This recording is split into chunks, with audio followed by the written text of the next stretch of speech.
गणेश गोदियाल हमेशा से ही अपने आक्रामक तेवरों के लिए जाने जाते हैं। इस बार उन्होंने फिर जुबानी हमला किया है, लेकिन इस बार उनका हमला अपनी विपक्षी पार्टी पर नहीं बल्कि अपने ही नेताओं पर है। गणेश गोदियाल ने एक ऐसी बात कह डाली है जो कहीं ना कहीं पार्टी के कई राष्ट्रीय नेता भी दबी जुबान में मानते ही हैं।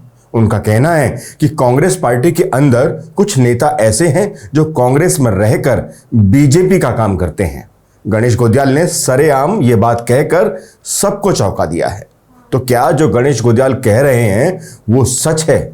क्या कांग्रेस पार्टी के अंदर कुछ ऐसे नेता मौजूद हैं जो बीजेपी के एजेंट हैं? और अगर ऐसा है तो फिर वो कौन है जिसकी तरफ गणेश गोदियाल इशारा कर रहे हैं? ये बड़ा सवाल है। अभी हाल ही में कांग्रेस का ईडी और सीबीआई के दुरुपयोग को लेकर प्रदर्शन था। इसमें हरक सिंह रावत, करण माहरा, रंजीत रावत और गणेश गोदियाल सहित सैकड़ों कांग्रेसियों ने प्रदर्शन किया था। और इसी दौरान गणेश गोदियाल का यह कहना देहरादून से लेकर दिल्ली तक सभी कांग्रेसी नेताओं को असहज कर गया। इस बयान के बाद कई सवाल उठने लगे हैं कांग्रेस के भीतर ही। और अब तो एक नया तरीका भी इन्होंने ढूंढ लिया है कि भाई जो बीजेपी में आ सकता है आ जाए, लेकिन अगर फिर भी कोई दिक्कत है तो कांग्रेस में रहकर बीजेपी का काम करे। कार्यकर्ताओं को ये भी बातें देखनी होंगी, कार्यकर्ताओं को और कांग्रेस के हाईकमान को भी देखनी होगी किस तरह का काम कौन करते हैं। गणेश गोदियाल ने कुछ ऐसा कहा है जिससे उत्तराखंड कांग्रेस की सियासत अंदरूनी तौर पर गर्म है। सवाल यह है कि गोदियाल किसको बीजेपी का एजेंट बता रहे हैं? आखिर उनका इशारा है किसकी तरफ?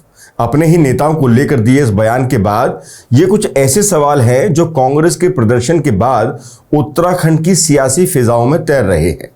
गणेश गोदियाल की बातों का सीधा मतलब यह है कि बीजेपी ने कांग्रेस के अंदर अपने कुछ एजेंट्स फिट कर रखे हैं। अब सवाल यह है कि वो एजेंट्स हैं कौन?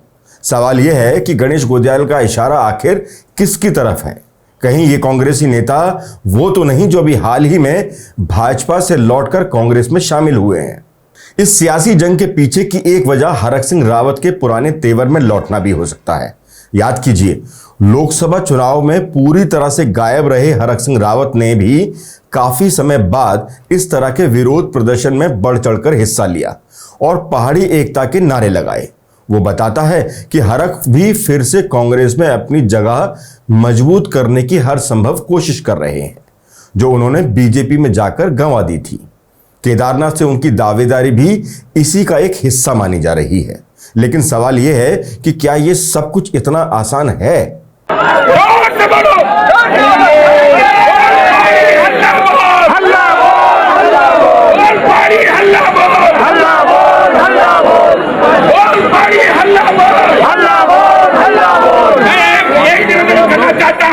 गणेश गोदियाल जो इशारा कर रहे हैं वो इसलिए भी हो सकता है क्योंकि हरक सिंह रावत बीजेपी में मंत्री रहकर आए हैं।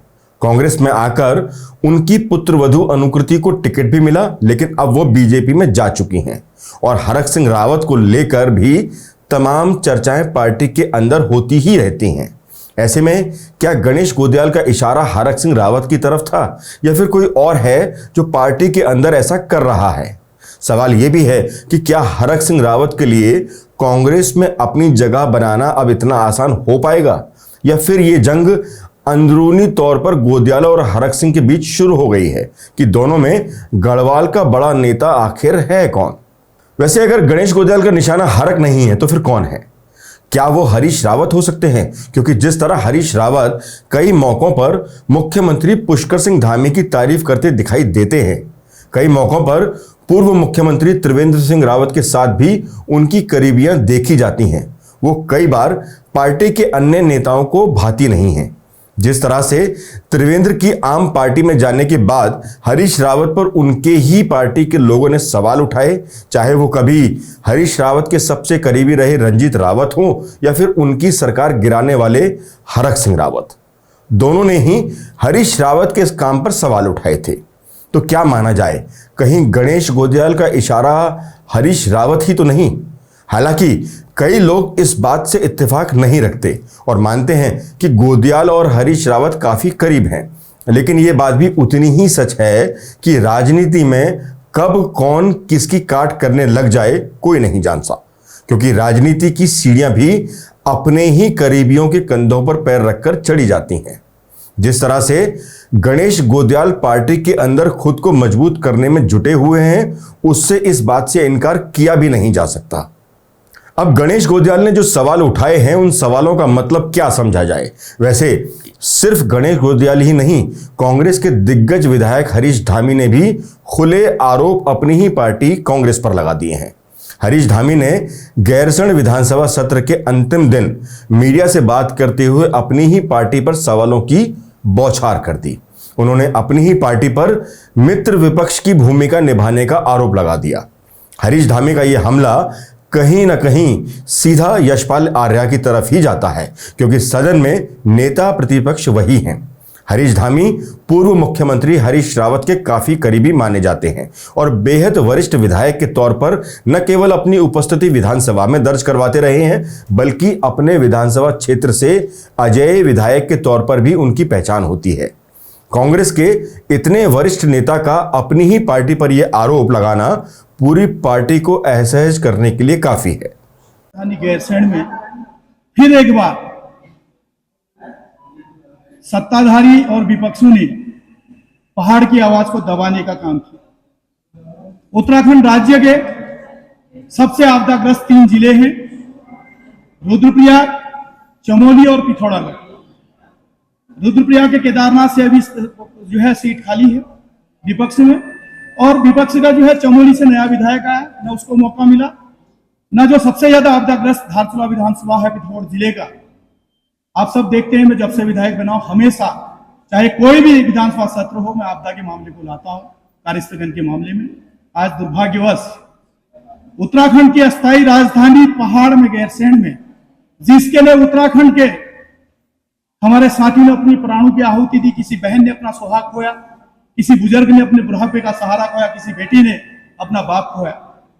हमारी बहनों ने कठोर से कठोर प्रताड़ना सही। आज उसी पहाड़ के विधायकों को सदन में बोलने से रोका गया। अगर जल भराव आपदा है तो हम पहाड़ के लोग तो हमेशा जल में, हेमंत में बर्फबारी में और बरसात में जो है पानी में रहते हैं, उसको आप क्या कहेंगे? सत्ता पक्ष ने आधा घंटे का समय दिया, लेकिन विपक्ष ने 5 मिनट का समय भी देना उचित नहीं समझा, वो भी एक सीनियर विधायक को जो 3 बार जीत के आया। अब जो सबसे महत्वपूर्ण और गौर से समझने वाली बात है वो ये कि कांग्रेस के 2 दिग्गजों के बयान हैं, वो इशारा उसी तरफ कर रहे हैं जो या तो भाजपा की तारीफ के कसीदे पढ़ते रहे हैं या फिर भाजपा से घर वापसी कर कांग्रेस में लौटे हैं। यहां यह भी समझना जरूरी है कि कांग्रेस के नेता को सत्ता पक्ष ने तो बोलने का समय दिया, पर अपनी ही पार्टी के नेता प्रतिपक्ष ने उनको समय नहीं दिया। और दूसरी तरफ हरक सिंह रावत की मुसीबतें भी कम नहीं हैं। उनकी पुत्रवधू अनुकृति गुसाई रावत भाजपा से हरक सिंह रावत के साथ ही कांग्रेस में लौटी थीं और कांग्रेस से ही विधानसभा का चुनाव भी लड़ी, मगर हारने के बाद वापस भाजपा में चली गईं और समय समय पर कांग्रेस की आलोचना कर भी रही हैं। ऐसे में हरक सिंह रावत कैसे उन आलोचनाओं का जवाब दे पाएंगे? इन्हीं सब सवालों के बीच एक बड़ा सवाल फिर से, आखिर कौन है भाजपा का वो एजेंट जिसके लिए गणेश गोंदियाल ने मोर्चा खोल दिया है? आज के लिए बस इतना ही। नमस्कार।